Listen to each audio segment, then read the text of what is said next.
Commençons par le commencement.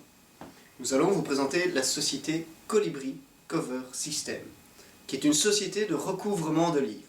Mais attention, pas n'importe quel recouvrement. En effet, ils utilisent une couverture non adhésive. Celle-ci est soudée, coupée et adaptée à n'importe quel format de livre. Et pour ce faire, ils utilisent une certaine machine. Mais vous savez quoi ? Une démonstration sera beaucoup plus parlante. Donc on commence par brancher la machine et l'allumer.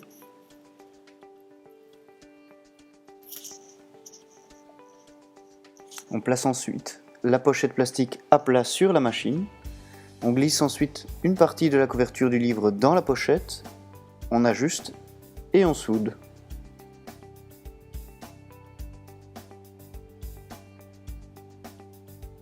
On met l'autre couverture dans la pochette, on ajuste de nouveau et on soude.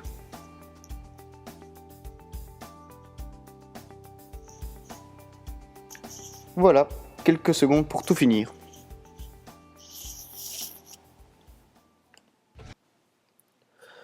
Parlons actuellement du marché cible.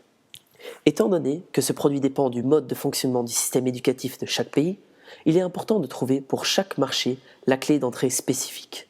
Pour le Benelux, nous avons défini la clé comme suit. Identifier celui qui met le livre scolaire à disposition de l'utilisateur final, si possible au travers d'une précommande en cas de vente.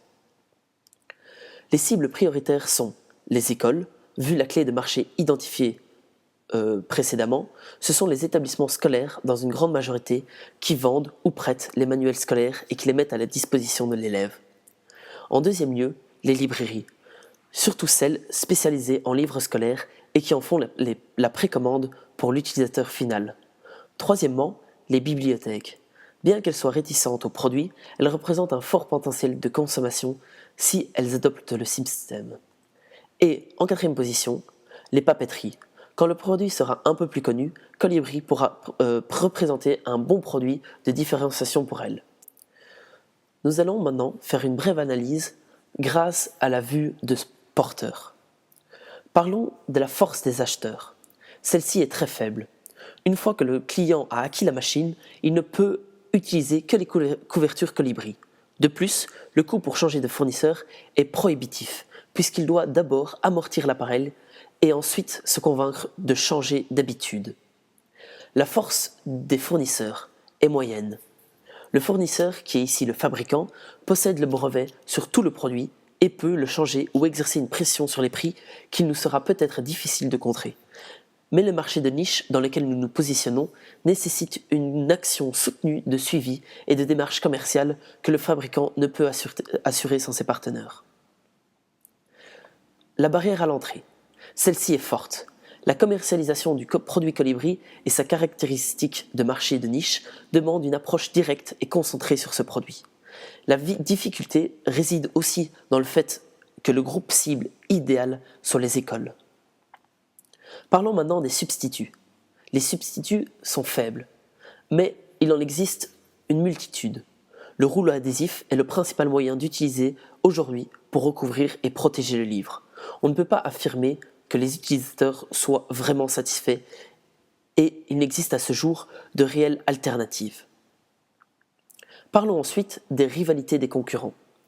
Ceux-ci sont très faibles car pas de concurrent direct puisque le produit Colibri est unique et protégé par un brevet. Alors parlons pour finir du contexte législatif. Celui-ci est fort. En Communauté française de Belgique, le plan École 2005 vise à soutenir la réintroduction du manuel scolaire dans les écoles.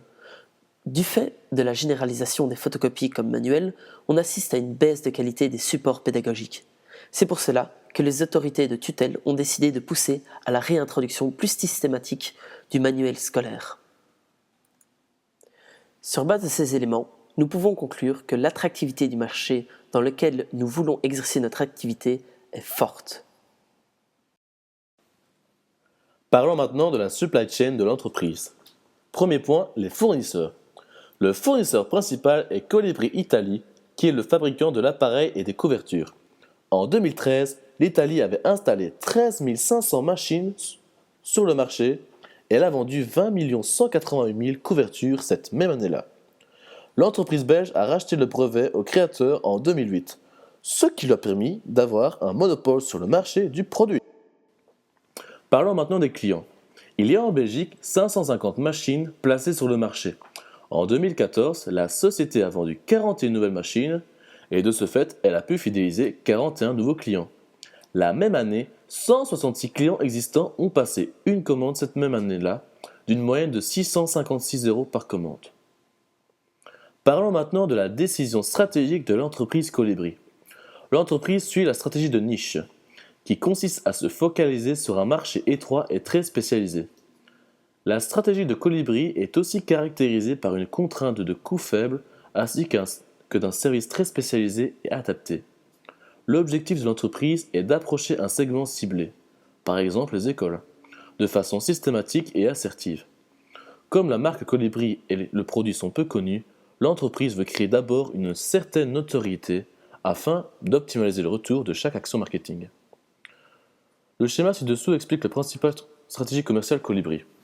Nous avons d'abord le fax mailing, le mailing, puis le télémarketing qui se fait après avoir le rendez-vous de vente, puis la livraison et formation, et pour terminer, il y a le télémarketing après-vente. Chaque action produit un effet incrémental sur le résultat de l'action suivante. Comme ce schéma l'explique, l'entreprise envoie d'abord un fax, puis un mail, afin d'augmenter son résultat et de créer une certaine notoriété dans le produit. Cette communication proposera à chaque fois d'envoyer une réponse pour demande. Une fois que la société a reçu toutes les réponses nécessaires, elle organise une action de télémarketing en vue de prendre un rendez-vous sur les réponses des mailings, mais aussi sur les appels purement prospectifs. Elle insiste bien sur le fait que le produit Colibri ne peut se vendre efficacement que en passant par une démonstration. C'est la difficulté du marché, mais c'est également la meilleure barrière à l'entrée pour un concurrent. Ces différentes étapes se suivent dans le temps à un intervalle calculé afin d'en augmenter l'impact et le retour. La majorité du volume de vente sera réalisée par les forces de vente ponctuelles. Après les opérations de direct marketing, la notoriété du produit sera assez bien établie pour entamer une campagne d'appel téléphonique de prospection. Cette action de télémarketing aura donc pour but de fixer des rendez-vous pour une équipe de vendeurs. Afin d'obtenir des rendez-vous qualifiés, un script spécifique sera établi dégageant des avantages principaux déjà développés dans le fax mailing et aussi dans le mailing. L'objectif donc de la société n'est pas de fixer un grand nombre de rendez-vous, mais des rendez-vous qualifiés qui donnent à l'entreprise une conversion de 50% en vente. L'organisation de ces actions de vente ponctuelles sont un des métiers de base de la société de marketing opérationnel Contigo, dont le dirigeant est Stéphane Cardon, qui est également actionnaire de Colibri. Un système Customer Relationship Management sera mis en place pour gérer tous les contacts qui seront faits par rendez-vous et téléphone. Les dirigeants de l'entreprise pourront ainsi suivre et organiser des actions de relance pour les prospects qui ne seront pas transformés en clients. Cela leur donnera aussi les informations nécessaires au développement d'une stratégie d'après-vente performante. Je vais maintenant vous parler du processus logistique. En effet, Colibri Belgique étant exclusivement une entreprise de redistribution, elle ne dispose d'aucun processus de production. Donc un processus logistique se comprend en un ensemble d'activités et interfaces composant la gestion du transport et des approvisionnements dans une entreprise. La première étape du processus logistique commence par une commande de Colibri Belgique au fournisseur principal en Italie. La quantité commandée variera d'une période à l'autre en fonction des calculs saisonniers. La quantité commandée arrive ensuite en Belgique où elle sera stockée par une entreprise externe. Ce qui veut dire que Colibri ne gère pas le lieu de stockage et implique donc certains coûts, notamment en ce qui concerne l'allocation de l'espace nécessaire pour stocker le matériel. La dernière partie du processus de logistique se déroule donc ainsi. Colibri reçoit ensuite une commande d'un client auquel elle facture la quantité de pochettes commandées et s'occupe ensuite de la livraison des pochettes auprès du client. Finalement, si le client rencontre un problème avec les produits, il existe deux options possibles. La première sera que le problème du client n'est qu'un petit problème. Dans ce cas-là, Colibri Belgique s'occupe de la réparation elle-même. La deuxième situation est dans le cas où le problème survenu est plus important et la réparation sera donc prise en charge par Colibri Italie. Il faudra donc envoyer le produit là-bas. Avant de passer commande aux fournisseurs, il faut se baser sur les ventes effectuées sur la même période lors des années précédentes afin d'évaluer les quantités potentielles à vendre. Mais il faut aussi se baser sur les actions commerciales du mois avant de passer la commande. Si l'entreprise décide de lancer des actions marketing dans le but d'augmenter son chiffre d'affaires, il faudra alors commander une plus grande quantité afin d'éviter de tomber à court de stock. Sur base de ça, on fait nos prévisions de vente. Ensuite, on regarde son stock que l'on a encore de l'année précédente et on le compare avec les quantités estimées des ventes. Et on enlève le stock dont l'on dispose déjà afin d'avoir la quantité qui doit être recommandée. Comme c'est un marché très saisonnier, il faut éviter d'avoir des stocks trop importants, ce qui fait augmenter les coûts de stockage. Il faut donc ajuster au mieux les quantités commandées. Il existe également un partenariat avec une société française qui permet de commander des très petites quantités avec des coûts de livraison très faibles. Dans le cas où la fin de période, on tombe en rupture de stock, ça permet d'avoir une roue de secours. De plus, cela a comme avantage des coûts de livraison plus faibles que ceux proposés par la maison mère en Italie, ce qui permet d'avoir un stock très petit en fin de saison et éviter d'immobiliser du capital pendant la basse saison. Alors maintenant, nous allons aborder la quatrième partie sur la gestion de l'entreprise. Donc tout d'abord, la gestion de stock, flux et processus. Étant donné que les denrées ne sont pas périssables, le stock n'a pas de méthode FIFO, dû à un effet saisonnier très important. Les commandes de marchandises se font à 3 périodes principales. Tout d'abord, il y a mars, juin et ensuite septembre. Afin d'éviter une part du capital bloqué dans les stocks en fin d'année, nous avons passé un accord avec les distributeurs de Colibri de France pour lui passer des petites commandes à partir du mois d'octobre afin d'optimiser le stock au max tout en gardant des frais de livraison assez raisonnables. Donc maintenant, nous allons passer à la deuxième partie qui est sur les fonctions d'achat. Effectivement, les achats sont calculés sur base de ventes du mois de l'année passée, sur lesquels on ajoute un facteur de croissance calculé sur le nombre de nouveaux clients créés en année -1. Là-dessus est aussi pris en compte un facteur de croissance de vente calculé sur le plan d'action commerciale de l'année. Dans ce cas-ci, il y a un facteur de risque plus grand puisqu'il est difficile de prévoir avec certitude les résultats de l'action commerciale. De plus, les actions commerciales sont surtout basées au premier semestre de l'année, tandis que les gros volumes d'achat de couverture s'offrent dans le deuxième semestre de l'année. On peut ainsi pallier les risques d'incertitude des résultats des actions commerciales par l'ajustement que l'on pourra exercer au mois de septembre en fonction du résultat des actions commerciales. Donc au niveau de la fonction de l'approvisionnement. Donc au sein de l'entreprise Colibri, on essaye de suivre au plus près les ventes et l'utilisation.